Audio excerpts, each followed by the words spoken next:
You're listening to Black Like Me with Dr. Alex G., a podcast that invites you to experience the world through the perspective of one black man, one conversation, one story, or even one rant at a time. Here's Dr. G.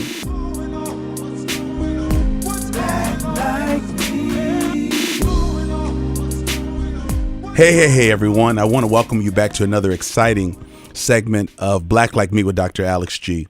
And as I tell you each week, I have another exciting guest and another exciting episode for you today. Our guest today is Reverend Michelle Higgins, who is a force to be reckoned with. She's located in St. Louis.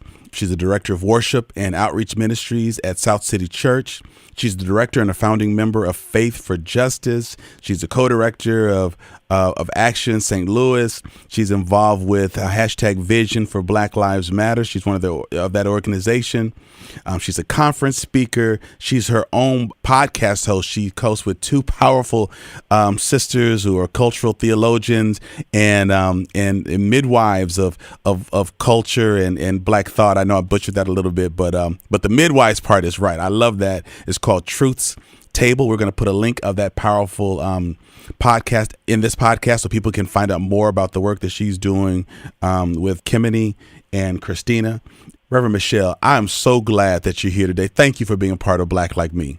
Thank you so much for having me. You didn't butcher it. That was great. Okay. That was wonderful. Okay, good. Well, listen, Michelle, I'm going to get into I get into how we met, but what I do each show is I have an icebreaker that we call Black Icebreakers. And so I have questions that I ask my Black brothers and sisters before we start each show. So I got a couple of questions for you. May I just jump in with these Black Icebreakers for you? Of course.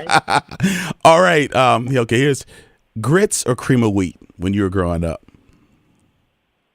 Oh, both. I'm from the middle of the country, so we got it all. You did them both. But I didn't like to eat either because I watched Roots when I was too little, and I told my mama that's slave food. I don't eat that. We free. We won. Oh my goodness. Oh man, that's interesting. Mm-hmm. All right, we just lost our Quaker Oats endorsement with that one. No, I'm teasing. So Michelle, when you did eat slave food, did you eat it with butter and sugar? Did you eat grits with butter and sugar, or did you just protest like Kunta? Oh, butter and sugar for sure. So I grew up and became bougie, and then you got to put cheese in it when you bougie. You got to put shrimp on it. That's right. Then you got to put shrimp on it. Oh man, I love that. Hey, when it comes to greens, collards or turnips, you have a preference? Collards every time. See, Michelle, that's why we connect. And some mustard. Oh, and some mustard. All right, I got you. I got you. Tang. You got to mix the mustard with the collards for a good tang. Oh, my goodness. Now, listen, you're and younger. You don't eat them the first day, Red. You got to eat them the second day. Because why? Tell you, and this is really important. Okay, so for our white listeners, you're about to hear some good Black speak. Listen into the mic. Listen, why are collard greens better on the second day, Michelle? Because it continues to absorb all the flavors that you put in there. Now, we was growing up, we used ham hocks, and now we got to use smoked turkey, right, because we want to live longer. Elevated for the conscious. Yes, we do. Now. That's right. So what I do is I throw the ham hock in when they ain't looking. Exactly. They don't even know. They be like, "Well, these taste so much better." We're like, "That's right." That's right. And you know what? And they even slice the salt pork for you now, so you don't even have to hurt your wrist trying to cut that stuff. Oh my! It's sliced like bacon. Yes. Technology is out of control. You know what? I made some greens. I got an Instapot, and and so for Christmas, and so I made some greens. Put them away like a week ago because we had just a little bit left in a freezer container because I didn't want them to go bad. My mother-in-law, she lives with us. She pulled them out last night and had them warming up when I came home. So they've been sitting in the freezer so that what's that thing? Is it called cryogenics? What's the when you call when you cryogenics? We cryogenocide those cryogenize those greens. Listen, my toes was curling. I said, Lord, I thank you. Them collard greens have been sitting in them juices and frozen to hold it right in place so it couldn't go nowhere. That's right. Come on. I mean, people don't know. They don't know. What a blessing. That is a blessing. My goodness. Hey, growing up, Michelle, did you have play cousins that maybe it wasn't until later, adulthood or your late teens, did you realize, wait a minute, you mean Pookie ain't my cousin? Did you did have play cousins? Oh, yeah. We have play uncles and play aunties, too. I had no idea that they weren't related to my parents.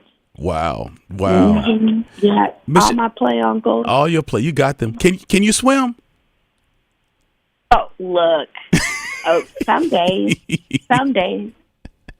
If you put a Jose Cuervo in my hand, I can swim. You have to be really daring. Come on now. I like that. Michelle, growing up, did your family make toast in a broiler oven? Because I know, people got the fancy toasters, but some of us when we were kids, now this might be just a product of the 60s, but we taught it to our daughter. But did your family butter toast and put it in the broiler when you were growing up? Absolutely. And sometimes if you woke up early enough, you could get and ask your mom to just break up some sliced cheese and put the cheese on top of the butter. Oh my God, it was a blessing. But you got to wake up early for that. But you got to wake up early. Other step. That's a whole nother. Now, excuse me. That's so funny. Did you grow up with the term or the concept of splitting the pole as you and family or friends are walking down the street? Have you heard of that concept?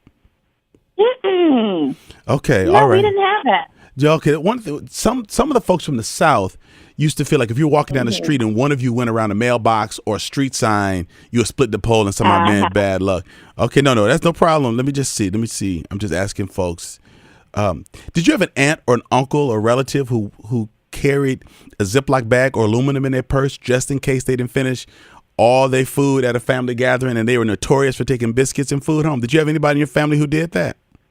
At all times. I believe it is just 2 out of my mom's 6 siblings that did not do that. So that's the majority of people. That's the majority. To the point that now my mom she's the oldest living sibling in her family now. So she's like the matriarch of her family. And she just buys Costco size, big box store size cases. We just order cases of to-go plates. We just set them out next to the dinner on Sunday. People come through it. They come through, They get their plate, and then they make their to-go plate. You know what's so funny, Michelle? Literally. So Fountain of Life is a multi-ethnic church. You'll get to find that out firsthand because I definitely want you to come up and preach sometime. So I'm just saying that while I got you on the air. I would love to have you come up and help stir up some stuff. But we'd have a potluck and we'd have we're gonna do it. We have a cross-cultural serving team, but some of the white folks would say the black people get plates to go. Like what does that mean? Do they get plates? Like they ask if we have any aluminum, we get plates to go. They don't understand that when black people go to weddings, funerals, birthdays, parties, we eat there and then we get a plate to go. That's right. It's a compliment. Really? If nobody want to take your food home, you did something wrong, boo-boo. That's right. It ain't my fault because you cooked here. Michelle, did you grow up in a church where black people held one finger up in the air when they walked or they moved while the preacher was talking? Yeah, we call it tipping out. That's called tipping out. Oh, my goodness. Now, you hear different stories, but what was your take? Did anybody explain why that meant and why you held your finger up? Did anybody ever explain that or it's just something folks just did? It was to show that you knew that you were probably being a disturbance and you were sorry. So it was like you're supposed to put your finger up and bow your head down a little bit just so that people could see, I'm on a mission here. I'm not just being idle. I'm going to get a plate.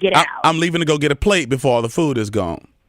Most of the time, people was heading down like, I got to help set up the reception. I got to help set up the fellowship. No, you don't. You just want to get them wings for anybody else. That's what you want to do. Oh, my goodness. I have a lot of respect for that, to be honest. My goodness. Michelle, that's good. Hey, thank you. Thank you for participating in Black Icebreakers. What's really interesting is the 2 gentlemen in my studio today, both my producer and engineer, are white. And it's interesting that when we talk about these questions, whether you're black and from the West Coast, the South, Midwest, we have these similar experiences, and it's just amazing to me that I'm sure it's all grounded in the South, but how someone from Atlanta and how someone in LA explains the church finger and tipping out, or the ant with the aluminum foil or making a plate. I just think it shows the beauty and the strength of Black culture. And so folks love listening in saying, how did they all know the answer to this? Like, how do they consistently have people come in and give these same answers? So I just love that display of the strength of our culture. So thank you for participating. Yeah. I'm honored. Oh, no. And listen, you may not know these gentlemen, but I promised them I would do this shout out. A few months ago, I had some guests from Chicago, Will and Kellen, and they host a podcast that's called Wild Wild World. And they said, you know what? Here's a podcast you got to listen to. So they started me listening to you. And they said, if there's any way you could get this person on your show, they do a podcast called Truth's Table, and it's hosted by Michelle Higgins. I said, wait a minute. I know Reverend Michelle.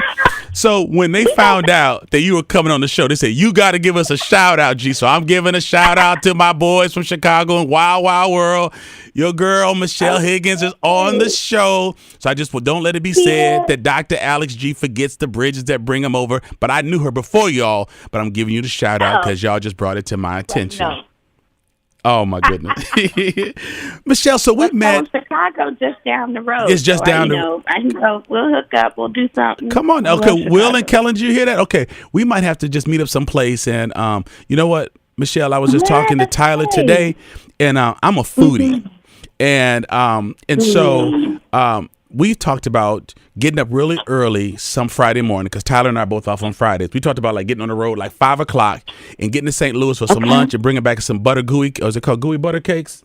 Gooey butter cakes. Gooey butter cakes. Don't miss it. Get some barbecue food, get some good culture food, and then be back home in Madison. Listen, if we do that, Michelle, we're going to find that we're going to do it on the day you're in town. So maybe you can show us some good restaurants. And we might pick up Will and Kellen along the way. Absolutely. The St. Louis is one of the best foodie towns in the nation. That's what I hear. So we are on our way. So Tyler, we had no down there.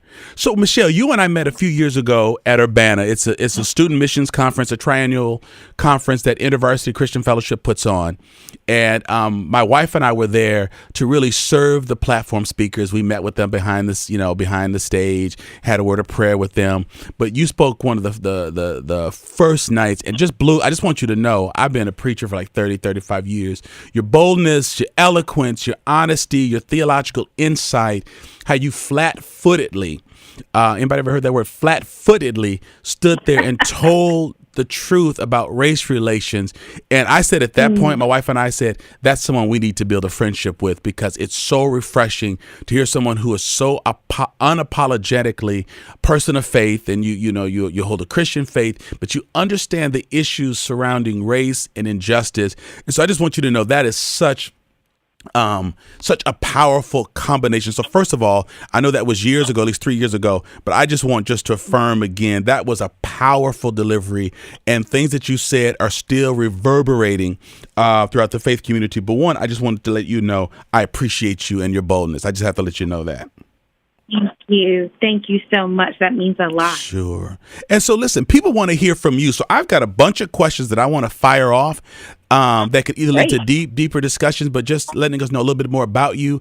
And I know you're always on shows talking about issues, because you are very strong and visible, as well as behind the scenes advocate in Ferguson. And I know you're presenting at a conference later on this fall that's talking about liberating evangelicalism.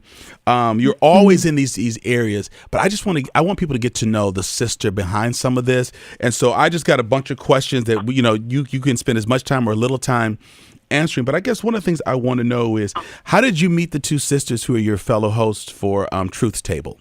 Christina Edmondson and I, we corresponded. It was kind of like this email pen pal relationship that started up. Wow. Maybe the day after I spoke at Urbana. Really? And and her husband, Dr. Micah Edmondson, whose book on the theodicy of Reverend Dr. Martin Luther King Jr. is not to be missed. Oh, that's her husband.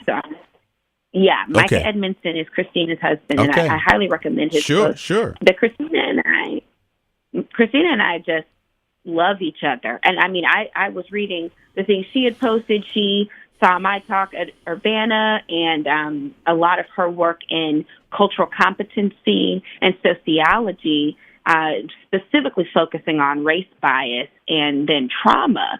She has a lot of important notes and speeches, and I think the woman preaches. Sure. But, sure. I don't always like to put that out there. I think you just did. Trying to keep my people safe. That's right. But Christina and I experienced a really deep connection, similar with Ekemini and I.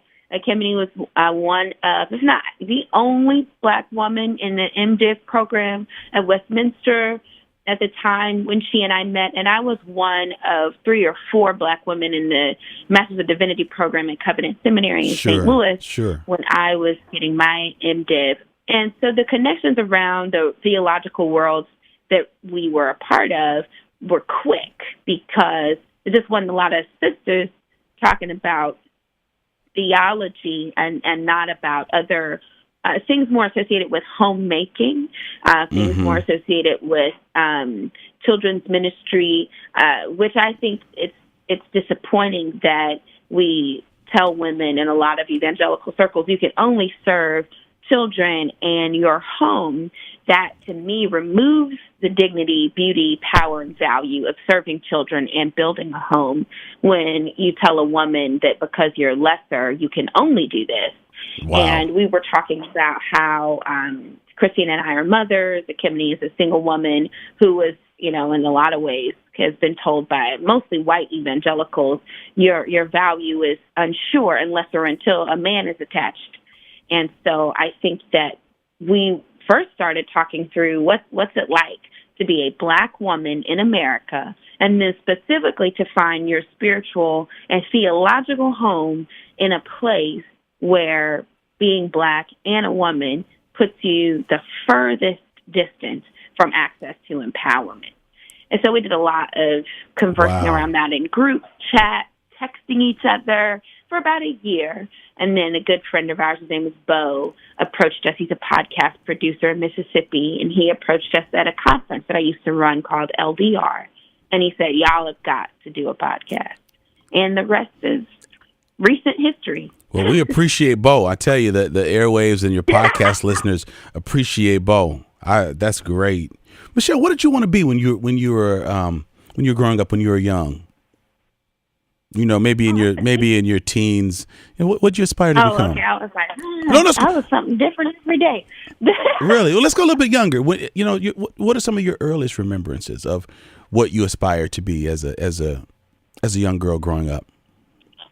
I always tell the story of around the time I want to say my 7th birthday, my mom gave me the book for colored girls who've considered suicide when the rainbow is enough. Right. And when I read Ntozake Shange's work, and when I realized that woman was from St. Louis, Missouri, I was like, what? I thought I was growing up in Nazareth, and here we come. Wow. St. Louis was like just not the place to be messed with when I was little. Sure. In fact, like a lot of African Americans in the 70s and 80s, my parents were like, we got to get out of here in order to save our children. But I always had a love for St. Louis. And I read Ntozake Shange's work, and I thought, I just want to write. I want to write forever. Really? For the rest of my life. I want to write and speak. And that was when I was 7. But by the time I was 10, HIV and AIDS had taken so many of my play uncles, people who had to live in the don't ask, don't tell of the Black church, which is another Black icebreaker. What do you understand the term gospel gay? And it's literally the repression that we put on queer people, and we think we're protecting them by telling them, please don't tell us anything, please don't be honest, because somebody might hurt you, because there's so much bigotry in the Black church, but there's so much exploitation of the talents of queer people. And by the time my 3rd or 4th play uncle had died from AIDS, I knew I was going to be, in some ways, an activist. And I knew in some way, somehow, I was going to be a preacher. And I've always thought, whatever the Lord does, I'm going to be chill with it. But I have never thought that either of those potential places of service would move into employment. I've always since had a deep sense of vocation in terms of standing up for people and speaking the word clearly. But I never expected that those things would move into employment. And I still don't hold really tightly to prophetic preaching as employment, because at any moment when you say or do the right thing, you really will lose all of the money that you could make from it. It's gone. All the opportunities you might have. I've been canceled multiple times. I just got a cancellation. I was supposed to be a worship leader for 2 weeks in the month of May for a Christian gathering. But the quote was, I'm too toxic. And wow, those things are very discouraging. And so it makes me want to disconnect activism and preaching from money, because then I want to be able to feed my children, sure, and tell the truth and be a risk taker without putting my dependents in harm's way. So it's a complex question answering. Wow. Little. And you gave such a powerful answer. Thank you for that, for being so candid and honest around that. And remember that when you're canceled, you're in good company with folks who speak the truth. Right. That lets you, Amen. right. You can't feed folks with that, but it does open other doors. And we appreciate. Woo, Lordy. You answered the question for me about when did the light switch go on for you about being active in social justice, but you mentioned it, reading your book that you got for your 7th birthday, or your 4th play, Uncle Dying. That's so important to see how your own perspectives informed your call. I'm sure that didn't create it, but it really informed your call. I want to double back for a minute. Something you said about how occasionally you're uninvited to engagements because you're toxic. I work I'm deeply involved in issues of racial healing and racial disparities in Madison, Wisconsin. The county where I live has the greatest disparity between blacks and whites of any county in the nation. We're like the absolute worst. And recently, Wisconsin was named as the most segregated state in the union. We incarcerate more black men on a per capita basis. We get known than any other state in the union. And we're known for being progressive. Our state motto is forward. We're considered the Berkeley of the Midwest. However, this place is absolutely toxic for black folks and for the black family. But what I've noticed over the years is that it is much easier for me to talk to secular or non-religious white groups about race relations than it is the faith community. There's such pushback. We immediately jump to, hey, we believe that there's neither, male nor female, Jew nor Greek, bond nor free, and those are 3 things that we struggle with the most in church: gender equity, ethnicity, socioeconomic status, nationalities. And so how do you keep yourself refreshed? Because so much of your work is inside white evangelicalism. How do you just protect your soul from not becoming tainted when the very folks you're trying to liberate figure you as being toxic and troublesome? That is an excellent question. And I do have the personality type that's like, I'm thinking about I'll sleep when I'm dead. I'll think about myself later on after this next trip and this next speech and this next thing that's due. Sure. Right. And I think that in some ways that can be helpful when there is a consistent cry for someone who can self-de-escalate and not freak out about things. That tends to be what I'm able to do, but it'll catch up with me. I know that, and I do have the spaces where I go. I have little shops in St. Louis that I don't really tell people about. I'll just sort of disappear and go and sit in this one spot, or go to my favorite nail tech and have her put glitter on my fingernails just so I can think about something cute and happy. I really nourish and nurture my love for my children in terms of hopefully bridging this chasm between poison and innocence, between the sheer hunger and drive for power and striving for the innocence that we know we have access to before God. And that is very hard for me to visualize and even to capture, just to hold tangibly, knowing that the mercy seat, the throne of grace, these things that I sing songs about, that I write songs about, and I write services about. We're even now recording right now in the Lenten season, and you are supposed to move yourself, situate yourself in a location of hunger and thirst for God and nothing else. Mm-hmm. And that's really hard for me sometimes when I'm hungry and thirsty for tangible, immediate justice for the right reason. Right. And so it is often refreshing for my soul to look at my children and to say, what kind of example do I want to leave for them? Definitely. Who do I want them to be? Yes. And so the old saying, well, it's not old, but it's the kind of recent couple years old saying, we are our ancestors' wildest dreams. I think that I kind of want to be my descendants' wildest dreams. Sure. I want my kids to grow up and have so much access to more knowledge, more progress, power, productivity, and to look back and go, oh my goodness, like, how did the people that came before me, how did they do this? How did they do accomplish this? And maintain their sanity and their sobriety. You know, I was thinking, Michelle, I live. And so my ancestors are my wildest dreams to me, and that's what I want to be for my descendants. So that keeps me slightly sane. No, there's a 4-part series in my podcast I just dropped about genealogy, where I was able to, I know that my great great grandfather's name is Henderson G.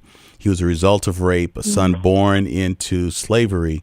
And I met the descendants of the white slave owner. I met their G's, so we've done pictures together, but we have a powerful, powerful podcast that's out there about it. And what I find is the more I tell Henderson's story, I ask myself, am I what kept him going? Like, I even found the plantation, Michelle. I went down to Mississippi, found the plantation where his owners lived, where he worked, where, the status that he was born into. People just think of, they don't realize that black people were born into the status. It wasn't just a one-time cruise to Africa and you're bringing people back. Folks were born into the status. And I think sometimes that I'm redemption for him, that one day I could bring his name back up out the grave and talk about this green-eyed, half Welsh, half African-American man who lived through the Emancipation Proclamation and its after effects and Reconstruction, but to be buried in 1916 during the rise of Jim Crow and separate but equal. But I feel like by speaking out on these issues and telling his story and reminding America that this was not ancient history, this did not happen 5,000 years ago. This is my grandfather's grandfather. I feel such a powerful connection to him as an ancestor, and I realize that I'm now describing myself not just as a descendant of slaves, but a descendant of men and women who freed themselves and had this vision for their great-great-grandchildren that would never be realized in their lives. And that has been almost as powerful as a spiritual awakening for me, that I am the descendant of those folks. And when I want to give up, I have to consider what his life was like. He had a fraction of what I had, not nearly the kinds of access. He didn't have a passport. He couldn't vote. And it just motivates me to understand that my connection is not just with history, but I'm a descendant of history makers. And that is extremely empowering for me. And it sounds like that's what you're saying as well. Amen. Yeah, absolutely. And looking at and understanding so much of what, unspoken hopes that must have kept our ancestors alive. Those are the things that I think make me maybe something they hope for and clung to. But I feel like I am like their base expectation, just like the bare minimum of what had to have kept these folks alive was that someone's coming after me. Definitely. And I'm staying alive for them. I'm working for them. Amen. I believe that's that. A word. I believe that definitely that we have to keep remembering that, and we're living for our children. And what tips us off is when these folks and these systems try to put their hands on our kids. I mean, my daughter's just graduated from UW, the University of Wisconsin-Madison. She just got admitted into graduate school, but her grandmother, my mom, started at the same university in 1970. The world was different. It was the creation of the Black Studies Department. The university opened its arms and welcomed folks like my mom. She got her master's degree in social work, and she didn't even go to high school. She's a high school dropout. But yet my daughter sits in classes where there are African-American students and white students, or a diverse group of students who are protesting in favor of, trying to promote the fact that Black Lives Matter. And my daughter sits in a class listening to white men behind her saying, you know what, I wish I had my car. I would just run those people over if they're protesting out in the street. I'm sure people thought those kinds of things in 1970 when my mom started college as a 30-year-old woman.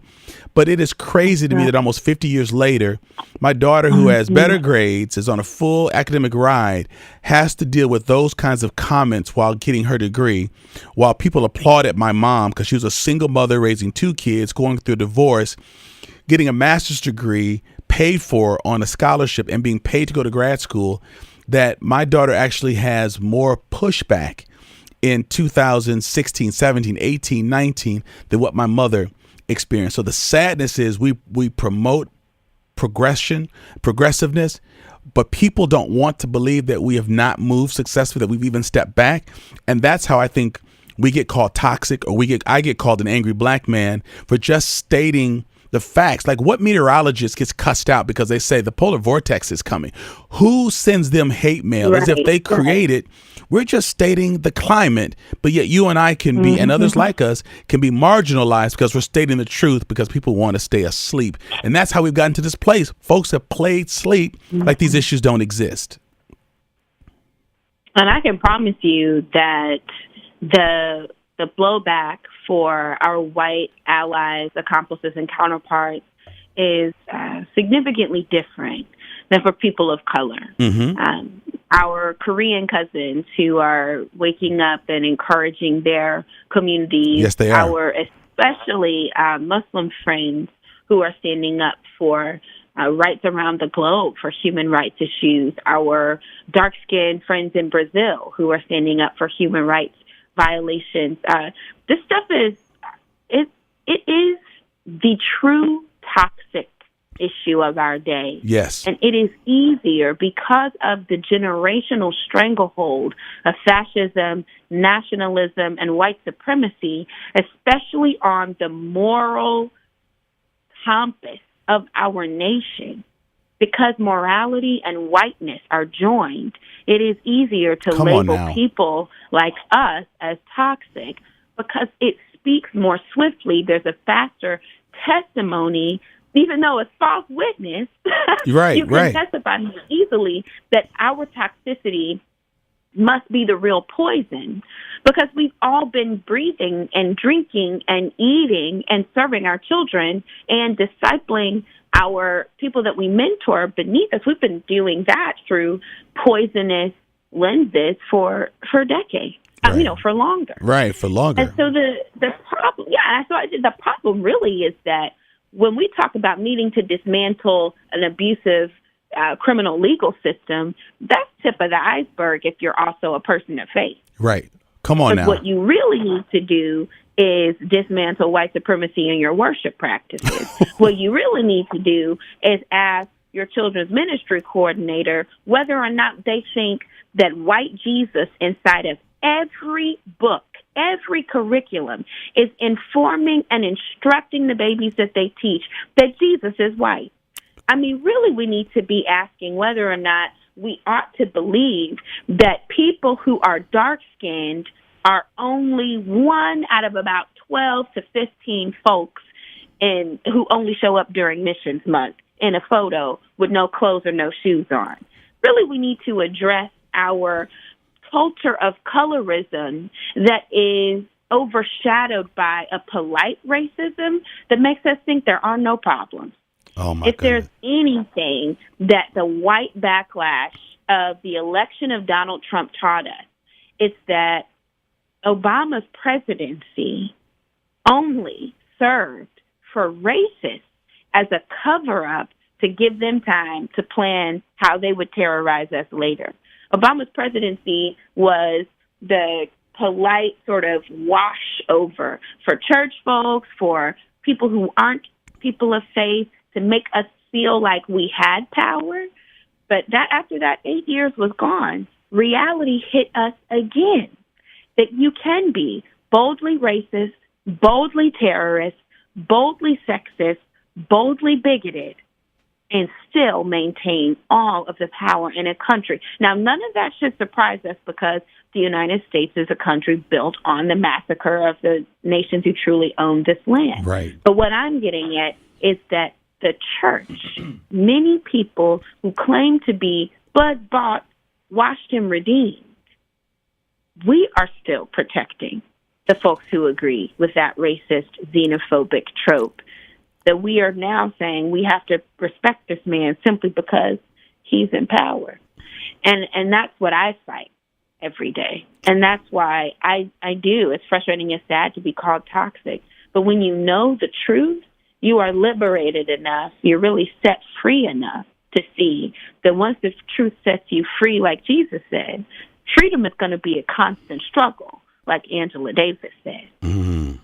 The views of this guest are not necessarily those that are consistent with the Black Like Me podcast. I love what you're saying. I just said that to be funny, Michelle. I love what you're saying. I am in agreement with you. No, I love what you said. Wait, even my engineer looked at me and said, "Wait, what are you doing?" I sound are not necessarily the views of the views of this guest are strongly congruent with those of the Black Like Me with Dr. Alex G podcast. I love what you're saying. Now, what's so interesting is I'm sitting here next to Tyler, who I met when he was a seminarian, young white guy from Rockford, Illinois.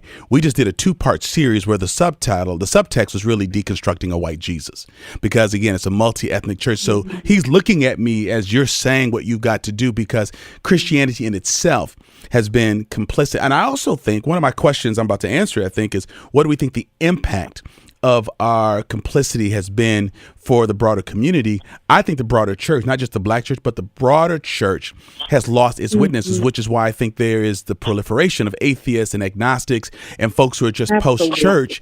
It is not because they're necessarily tired of our theology of our faith, but the rhetoric, the benign rhetoric, our dogma comes in. The package it comes in. They're thinking, wait a minute, historically, we know what you did to the Native people and to African people. How do you not talk about this and then demonize the very same people who you have brutalized, and then take their resistance to your activities as being anti-God when they're really anti-you? And it's just that's such a powerful statement. Thank you for being so clear in stating that. And I love what you said at Urbana, where you talked about white evangelicals sort of having this side piece. I don't think the word side piece has ever been used on the Urbana stage. I think Billy Graham has been there 3 times. Reverend Brenda Salter McNeil's been there 2 or 3 times. I've been on the stage for 2 or 3 times. I don't think the phrase or the hyphenated word side piece, or however you spell it, the single word, has ever been used. So thank you for being a history maker, Michelle. And you got up there and talked about that. Would you mind just restating that? What did you say was the side piece? And people have to Google this on Urban Dictionary. We don't have enough time to define side piece. Just think about what it sounds like. Do you remember what the phrase was, Michelle? Absolutely, yeah. What you said? I fully believe that white supremacy is the side piece of the evangelical church. And I said, or part-time lover, depending on your generation. But Bam! Y'all know what I'm talking about. Bam! Yes, oh my goodness. That's when I sat up. I said, wait, who's this sister? Wait, where's she from? Hold on, wait just a minute. Oh my goodness. So oh man, it's so funny. You know what was so powerful about that statement is that you're friends with Howie. Remember Howie from St. Louis? Mm-hmm. He's a part of Howie's a part of our ministry. So he's not living One of in the Madison. founding members of Faith for Justice. Is he really? Okay, I got to have Howie in. Yeah. Howie serves on our Ursher board. I'm telling you. So Howie, we were just together at Men's Fellowship last Friday night. I love Howie. We took some classes, some seminary classes some years back. But Howie took me out for dinner. Took the family out. My wife Jackie, my daughter Lexi, and her friend Malika. So we met at dinner, and you are so low key that when you got on the stage and started dropping all these truths, I said, wait a minute, that's the young, quiet lady that was out to dinner with us. So Michelle, we had dinner before I knew who you were. You were just all laid back. He's like, hey, I want to meet one of my friends. She's kind of active in the St. Louis area. So I said, okay, Howie, I'm going to let you introduce me to your black friends when I come down to St. Louis. And so you introduce me to your black friends. I was like, wait a minute. When you got up on the stage and started dropping stuff, I said, wait, Howie is hanging out with her? Howie is kicking it with her? And oh my goodness, I wish you could have been in the audience. And then for any of my Kojic friends, after you preach the worship team starts singing the Bishop Mason hymn, yes, and I'm Kojic, I'm third generation Kojic, and then they start playing shout music, and I start seeing black and Asian and Native and international students dancing in the aisle. I said, ooh, somebody gonna get in trouble. This woman's got up here talking about about side pieces, and then they're gonna start singing the Kojic hymn, and then they're gonna start dancing in the aisle.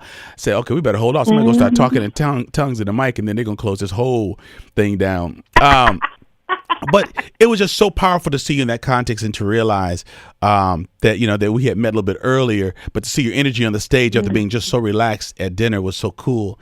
But, let me ask you. You probably get asked about Ferguson and St. Louis a lot, but I guess what I want to ask you is, what's the biggest lie that America was told about Ferguson from your eyewitness vantage point? Or if you have two or three, but we don't have very many people we can ask this question to. What's the biggest lie that America was told or led to believe about the reactions of that time that stand out to you? Are you at liberty to share that? Yeah, absolutely. I believe very deeply that there are always multiple core lies that are the central threat to deliberative truth. And I think that in terms of Ferguson, there's historical lies, then there's a contextual lie. Break it down. The contemporary lie. The historical lie, if you haven't read the book Chocolate City, which is a racial history of Washington, D.C., I highly recommend it. Okay. The authors of that book make plain a historical lie that occurs around the nation, and that is that black majority equals black power. That's a lie. Sure. Because half of the country was majority black during the antebellum slave trade. Come on now. I believe that black majority equals white fragility, but when white fragility has all the power, that equals black invisibility and black death.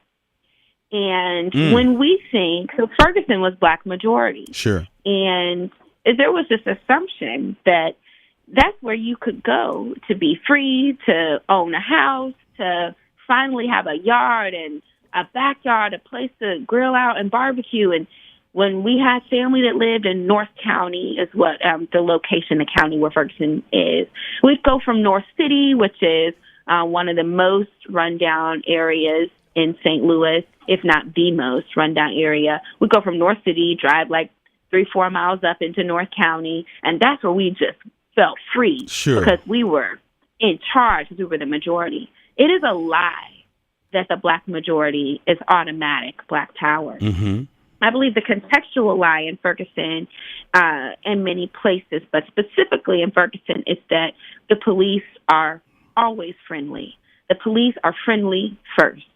And it's a lie that a lot of black folks were tainted to believe, because we use the war on drugs and a lot of criminal enterprise and other things to make it sound like there were some people who were just so dangerous that we could only trust the police to bring us public safety and community wholeness.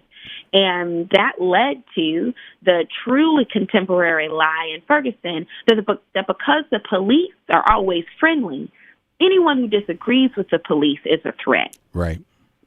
And I truly believe that whether or not media attempted, certainly some media did straight up say this, but whether or not progressive media attempted to make this plain, that is what was made plain in the way that video footage, interviews, and other things were cast. Faith communities coming out and being on different sides of this lie. But really, it's taken years to get to the heart of the truth, and sadly, it's taken more and more uncovering of police corruption. It's taken the deaths of about 17 different people in the custody of police and local jails. On camera. It's taken just real talk. And it's taken a lot. It's taken a lot of activism and protest, a lot of pain, a lot of my own arrest of my friends, my children, being terrified of police and knowing that was the easier position for them to be in because everybody knows my family. And we're marked as protesters. And so to presume that you are a threat, a terror, simply because you're naming police terror, is it's a major lie, and we're still unraveling it. Wow. You were living in St. Louis around the whole Michael Brown and Ferguson situation, correct? Yeah. I mean, you're still. What was the most frightening thing during, let's just say, from the time of Michael Brown's death to maybe the acquittal of the police officers? What was the most disturbing and or frightening thing you witnessed with your own eyes during that period of time? Ooh, that is a hard question. I mean, there are a lot of scary things that I witnessed in the church.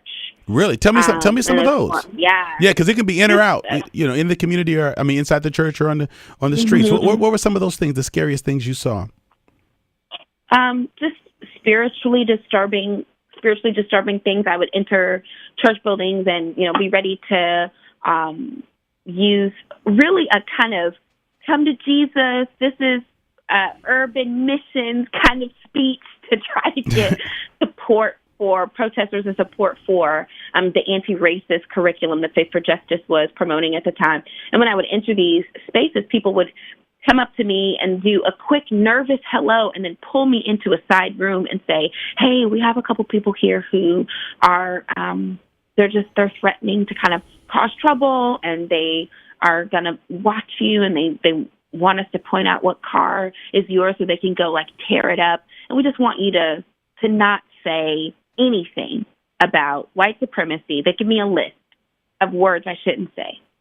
And wow, I heard about that, white Michelle. White supremacy would be on there. Fragility would be on there. The issues. Yeah. The issues. The reason I was there. And so I'd say I don't know what else. I don't know what else I can say. Is why I'm here. I've had been threatened directly. Had people do really bad physical things to me.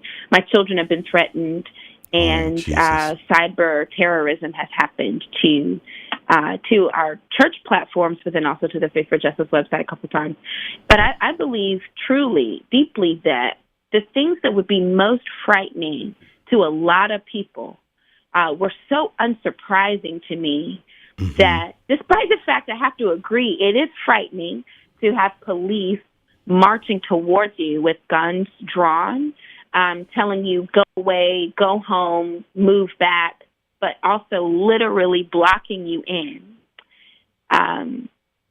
I believe that those were also the least surprising things that happened.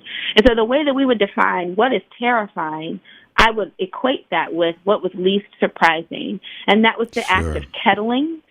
Kettling, if you've never heard of it, is when people who are armed force the folks, their enemies, into the middle of either a square or a circle location, sort of a position. And police kettled multiple times during the protests in 2014, and then we had 70 days of protest in 2017. And that kettling occurs when police are screaming at protesters, get out, go home, disperse, disperse. But as they are screaming that, they are moving in and blocking protesters in on all sides. Oh, my gosh. And so police are giving an order to disperse, and legally they can therefore use forceful disbursement because they gave the order and the order was not met with compliance. So what the law missed is that when police give the disbursement order, they must also be making room for disbursement. Exactly. And it was just so sermonic, almost cinematic to watch that kettling occur, because it was completely legal for police to lie with their mouths and then to be honestly terrorizing with their bodies. It was completely legal. And their shields. Exactly. And when they got around to tear gassing, to spraying, to shooting rubber bullets, wooden pellets, by the time they got around to that, they were completely within their right, because the folks that they were yelling at, who were quote unquote a threat, all of us unharmed, we were not dispersing. And so it was okay for police to use force on us, despite the fact that we could have only dispersed if we burst through their shields and weapons. And that was definitely the most life-threatening thing I've experienced. But I have to tell you, it is the thing that I am most jaded about, because I am utterly unsurprised that it occurred. Oh, my gosh.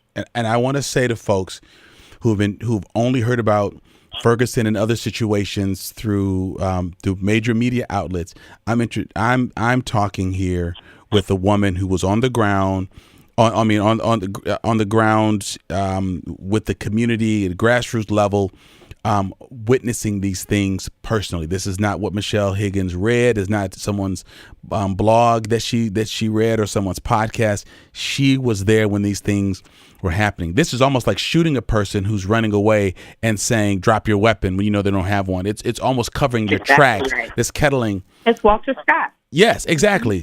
Shooting at someone then saying, "Please drop your weapon."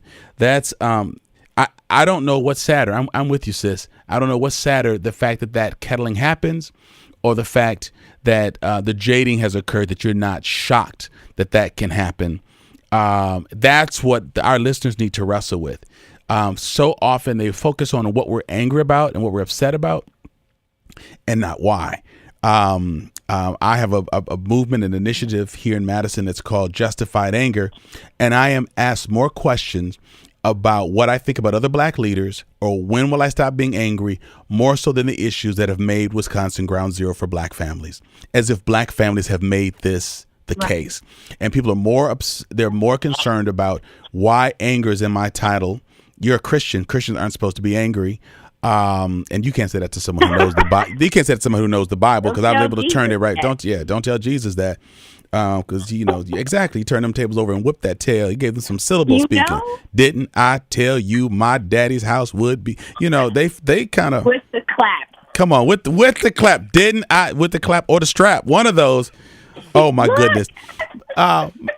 Michelle, just a couple of more questions. I'm loving this conversation. Listen, I realize I can't get everything in one conversation. So before we finish, you must promise me that, maybe later on in the summer or fall, we can talk about having you back on to talk about new issues. So I'm not ending now, but I'm just letting you know I'm not going to try to exhaust everything, because I'm learning and I'm being affirmed and blessed by just being in your presence, sister, just the things that you're doing. So a couple of things. I think your insights are so on point. They're so biblical. You got strong theology. Is there a book in you that's coming out anytime soon? And if you have to say no comment, you can say it. But is a book by Michelle Higgins on the horizon? I mean, one that's by Michelle Higgins, not shared with other people. Is that on the horizon? So many people keep asking me that, and I believe in faithfulness to writing. And what is true is I'm kind of still on the ground, and I don't know how Dr. King did it. I don't know how he was so active and so prolific. I really don't. And I do know he was a genius. I think that is why. But it is true that I have a lot of essays and articles in me. They're sitting in a computer, and I do need to just hand them over to an editor really soon. One of the things that I am actively doing is I'm striving to find ways to make all of this history accessible for our young people. Yes. I've been really struck by how resilient my children are to this kind of trauma, and they want to learn exactly what they need to know to make sure this trauma ends. My kids are almost 7 and 8, and they've been in this since they were 3 and 4. Sure. And they want to know how they can stop this. And so I believe that we need youth and children's curriculum, and I am actively striving for that. I'll have a book. It's not anytime soon, unless somebody pays my bills for a year so I can sit down and write. But and you know what? I work a lot. There are people who can do that. So listen, I want to say to my Black Like Me network and my would-be white allies, you all might know people in the publishing world who would love to hear the tremendous works of this young woman and community activist put into print. So please tweet out at me. We're going to have Miss Higgins' link on this podcast. You can also connect with her, but I'm putting a call out there for someone who can help accelerate this idea. I also have some ideas for you, but I'm not going to stay on the air, so we'll catch up later on. But I have some ideas to get that in print, because that's so needed. And the folks, even King, who knew that they were exceptional, but maybe weren't aware that they were unique. It was the ordinary people who we look at as extraordinary now, Michelle. And so I know you. I met your family, your husband, your dad. I know you believe in the affirmation of gifts and truth through community. The community has spoken. Mm-hmm. We need to hear your voice. And it is not a self-proclamation of your exceptionalism, but it is an acknowledgement that God has duly equipped you to speak things. And if you are worthy to suffer the death threats and the character assassination because of your call, then you are certainly worthy of having your writings in print. And so I just want you to know you done messed around and talked to the wrong person, because I know people and I have networks, and we need to get that word out. 2 short questions, if you can answer them.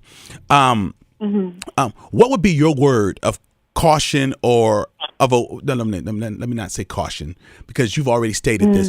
What would be your call to white evangelicalism to somehow get involved in this? And then I'm going to ask you the same question to the predominantly Black church and then the multi-ethnic church. So what, if you could just take a few seconds, to folks who are part of white evangelicalism, what's your word of admonition or encouragement to consider the seriousness of appropriate action in this season in our country? For our white family, my word is audit. Yeah. Audit? The word is audit.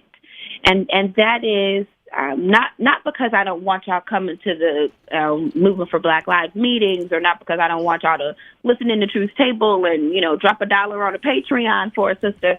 But I believe that racism is the fault of whiteness. So you need to audit. Does it sting you that white is not an ethnicity?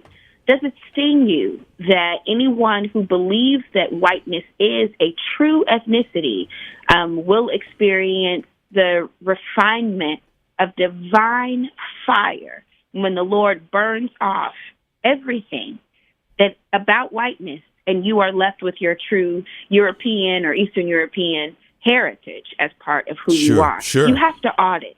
If you don't audit what your kids learn, you don't audit what songs you're singing, you don't audit what your favorite author is doing. I'm having to audit in light of Michael Jackson. Sure. And so it is time to audit in your homes, in your community, in your person. Oh, that's powerful. Even what's in your Bible. I'm talking about in terms of images. Images. Right. What would be your message to traditional Black churches? Or predominantly Black church. I don't mean traditional as a worship style, but what's your message to Black faith leaders that's comparable to what you're saying to white folks? Is it audit, or is it a different word to them? It's definitely a different word. I believe that for predominantly Black churches, I would encourage our people to press on. And I would encourage our people to, man, I'm thinking so much about Paul's pressing toward the mark for the prize. Mm-hmm. And before he gets to that hymn, he says, the things that are behind me, I'm leaving them behind. And I really believe that we have not done a true dismantling of sunken place theology. I believe that capitalism is something we're still clinging to so deeply that we can't tell that we haven't named what's redemptive about our suffering. We haven't named what is beautiful about weakness, because we've been brought into this trope of strength only, strength all the time, when really the strong black woman, the powerful black woman, the angry black man, the enraged black woman, these tropes need to be reclaimed so that we can see that vulnerability is strong, honesty is strong, getting a therapist is strong, naming your sins, naming your failures, and refusing to use capitalism as an equivalent for blessing, that is strong. So what if we strip away supremacist, capitalist measurements of worth and gain and actually find our value in Jesus alone, a barefoot, most of the time homeless carpenter who is despised and rejected and reigns over all things? I think the Black church needs to press on in honesty and needs to press on and forget and leave behind the things that we have been saddled with by white guilt. Oh, Lord, we thank you, Lord. Somebody needs to tune up behind that. Michelle, which you did at Urbana. Oh, Michelle, that's powerful. that was my favorite part. People ask me all the time, what's your favorite part of the Urbana thing? I was like, what? When Shed got on them keys and shredded behind me. I just couldn't. I'm telling you, my eyes I cried at Urbana. I've been to several Urbana. I cried. I said, they are not going to let this woman tune up on this stage. I scarce can take it in. They're not going to let this happen. Let me just see. Listen, Michelle, listen. So, man, I know that I got to begin to wrap things up, but let me tell you something. This has been a phenomenal experience. Let me just say this, because I'd like to really bless our guests by just saying, your voice isn't your own. And so don't belittle it or disquiet it. Even the things you write about what you're feeling now, even over the course of time, they may season like the collard greens we're talking about by sitting in those juices. But what you're thinking, sensing, and feeling is going to become more than rhetoric, but it's going to become theological fodder for future leaders. And I believe that what you're saying is a part of the revival that we've been praying for the church. We pray for revival because we want more people to come in and we want them to experience conversion, but from what to what? And you are really raising the bar, a very biblical bar of what conversion is like. And so just know, sister, I'm praying for you. I'm covering what it is you're doing. I listened to your podcast episode about the sunken place, and I just want to remind you of your parent call, brilliance, and bravery that it takes to stand as a mother, daughter, theologian, caregiver, nurturer, to stand in all of these places and to not merely philosophically quote aspects of intersectionality, but actually embodying it is something that in my 30 plus years of ministry, I rarely see. So I affirm that in you. And I just want you to know that you're a blessing to the kingdom, to the community, to our nation. And I'm just really proud to know you. And I mean that with all sincerity, Michelle. Thank you so much, Rev. Thank you. So a couple of things. One, I'll be in touch. I would love for you to come to Madison. We need it. Two, I'm very serious about pushing out to the community what they can do to help you write. I got some ideas we talk about off the microphone. And the last thing is, when I do the road trip to St. Louis to get some good barbecue, because I think we have just one barbecue restaurant here, two that are Black owned. Oh, yeah, we got 300,000 people in our county. So I need to come down there. But when we do come, I would love to meet Christina and Akimini, and so we can just talk and compare successes and scars. And who knows, maybe one day we'll get the Black Like Me team and the Truth Table team together just to talk about the challenges and the successes and how we measure progress. I would love for us to consider doing something like that together that could play on both inside both of our contexts at Truth Table and Black Like Me. So just know I'm looking forward to talking to you about how I can encourage you to write, and I'm looking forward to grabbing a meal and perhaps with you, maybe your dad and some of your crew in St. Louis, because I think those of us who bear these similar scars need space where we commiserate with each other and say, get back in the race. And I think that that's so important. So thank you for your work. And just know that what you're dropping here is something that's going to reverberate throughout this country and our international listeners. And I think it's so powerful that I would love for your folks in your networks just to hear some of the powerful things that you had to say today. So, hey, I'm going to let you get back to resting up. But thank you so much for taking time to be with us, Michelle. It's my delight. Thank you. All We right. have to get together. Yes, this is only the beginning. Come on, you know that. All right. Take care, sister. As I mentioned, this has been another exciting, not just exciting, this has been a fabulous episode of Black Like Me. My guest today was activist, theologian, contributing author, mom, Michelle Higgins, who hails from St. Louis, Missouri. And so you all are going to want to share this and help us shake some stuff up. Thank you for being part of the Black Like Me family all around the world. Our family is enlarging, and today's discussion proves why people are listening in, because they just want to know what's the word on the street. All right, go have a great day. And don't just listen to this information and be informed. Do something with this information. Do some research. Read Chocolate City. Share it with your friends. Repost it. But don't just keep this to yourself, because that's not how we change the world. All right, have a great day. Thank you for listening to today's podcast. You can find out more about Dr. Alex G's amazing work at www.alexg.com. Black Like Me is sponsored by the generosity of the Human Family Unity Foundation.